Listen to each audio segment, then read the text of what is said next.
প্রতিজ্ঞা করেছিলাম আজ তুমি স্বর্গ সাথে আমাকে আশীর্বাদ করিও আমি যেন পারি তোমার সন্তান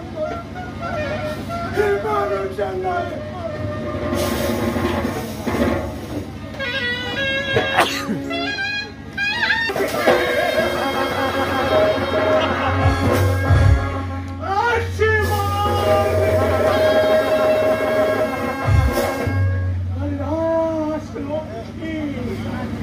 তুমি স্বর্গ হতে আশীর্বাদ করবে ওই যেন পারে তোমার দুটি ছেলে আপন তোমারকে মানুষের মানুষ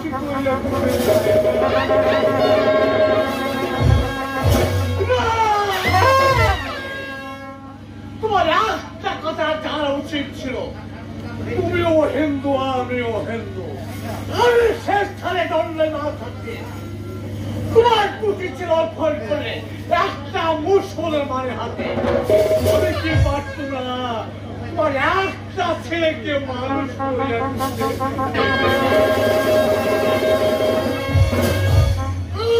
যে তুমি মহামায়া হিংসা আমার অন্তরে চাইয়ে দেখো ওই হিংসার আগুনে জ্বলে পুড়ে বলবে রাজা ধনপতি রায় সভাপতি ভিক্ষা আছে অপর এসেছে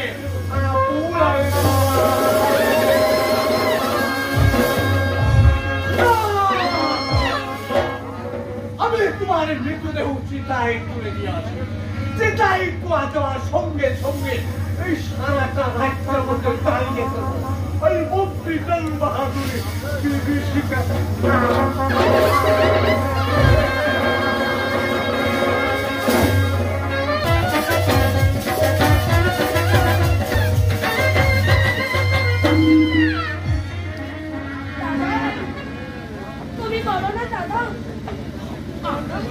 আমরা কি মাকে আর কোনদিন ফিরে পাবো না?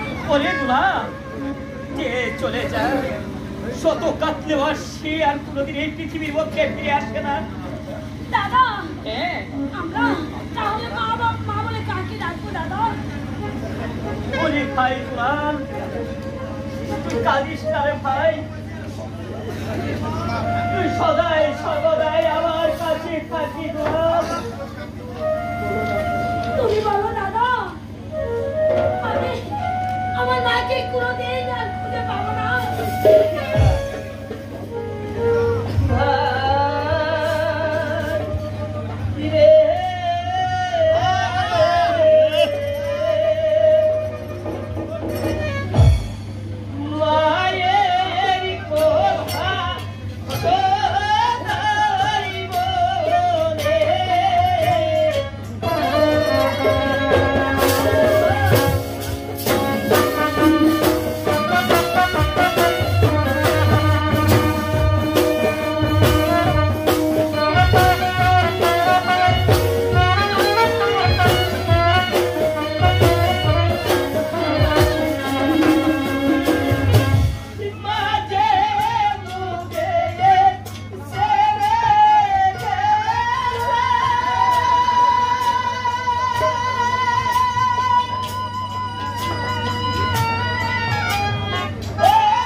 আমি তো জীবিত রয়েছি।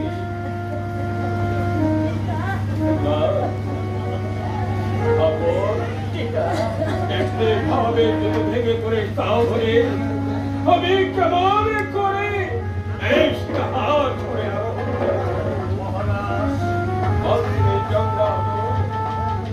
আপনার আপন দুয়ারকে নিয়ে করে আপন দুয়ারকে শান্ত বাঁচিয়ে দেবে মন্ত্রে জঙ্গবাহাদুর তুমি কি বলতে চাও? আপনাকে আপন দুয়ার কন্তপুরে পাঠিয়ে দেন, যা বলতে হয় আমি পরে বলবো। বেশ বাবা বল আনন্দের দুলার, তোমরা এখন অন্তপুরে চলে যাও, খেলাধুলা করো গিয়ে। আমি মন্ত্রী জং বাহাদুরের সঙ্গে কথা দিয়ে ঠিক আছে পিতা, আমরা এখন আসি। আয় দুলার, তুই আমার সঙ্গে চলে আয়।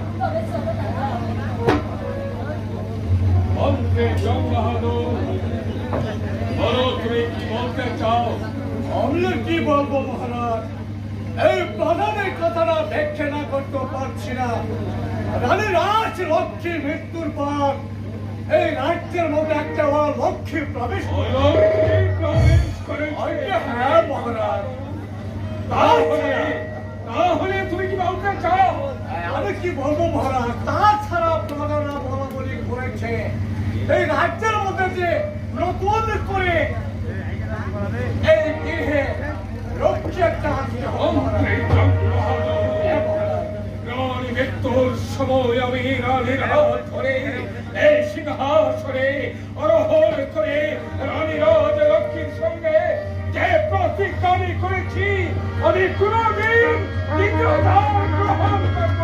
আমি জানি মহারাজ, জেনে শুনে বলতে বাধ্য হয়েছি মহারাজ, আপনার মধ্যে নতুন করে বিবাহ না করে তাহলে এই রাজ্যের প্রজারা এই রাজ্যের মধ্যে বিদ্রোহীর আগুন চালিয়ে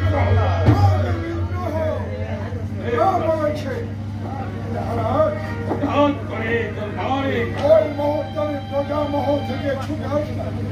রানী রাজ লক্ষ্মী মৃত্যুর মর্মান্তিক আঘাত দিয়েছে। আমার মনে হচ্ছে জং বাহাদুরের মাথায় ভিন্নতি ধরেছে। ওকে কিছুদিনের জন্য অবশ করবেন।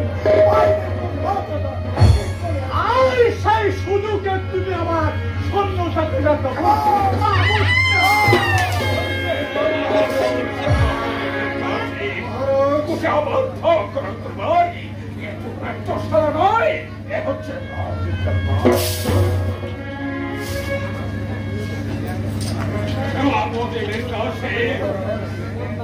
আমি জানতে চাই তুমি কেন এখানে এসেছো? আমি কোনো কাজই তাহলে কেন এসেছো?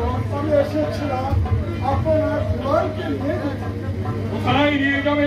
আমার এক বাল্যবন্ধু রাস্তা আছে, সেখানে নিয়ে ওদেরকে লেখাপড়া শিখে আদর্শ এই কিছুতে হবে না মহারাজ, আপনাকে এক্ষুনি আপনাদের দুলার কন্তপুরে পাঠিয়ে দেন। তাহলে রাজ্যের প্রজারা বলবে ওরা মা হারা হয়েছে বলে মহারাজ আপনাদের দুলারকে ওই দূরে সরিয়ে দিয়েছে। তাহলে তুমি বলতে চাও রাজপুত্র হয়ে আজীবন কেন মানুষ আপনাদের কাছে মহারাজ?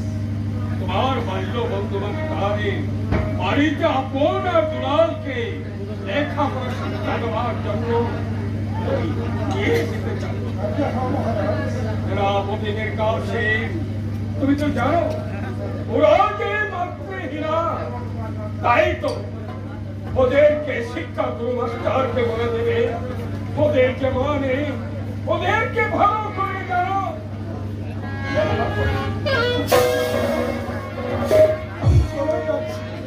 বাবার পূর্বে জন্ম হতে একটু কথাই স্মরণ করে এখন থেকে আর ধর্মপুর রাজ্যা বলে তোরা বিদ্রোহী তারা রাখো সমস্ত প্রজা ক্ষমা করল।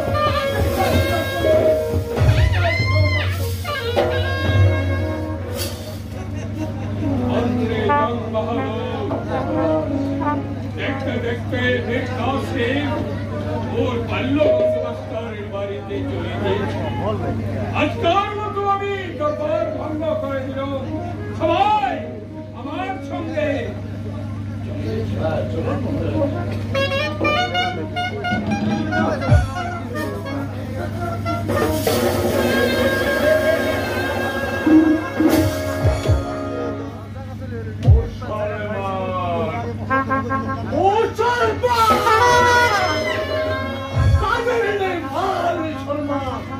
তারা হয়েছে কাশেম আমাকে চোখ টাঙিয়ে শাসন করে করে না। আমিও দেখছিলাম ওদের কাশেমের বাহুতে কত শক্তি আছে। ও কিরকম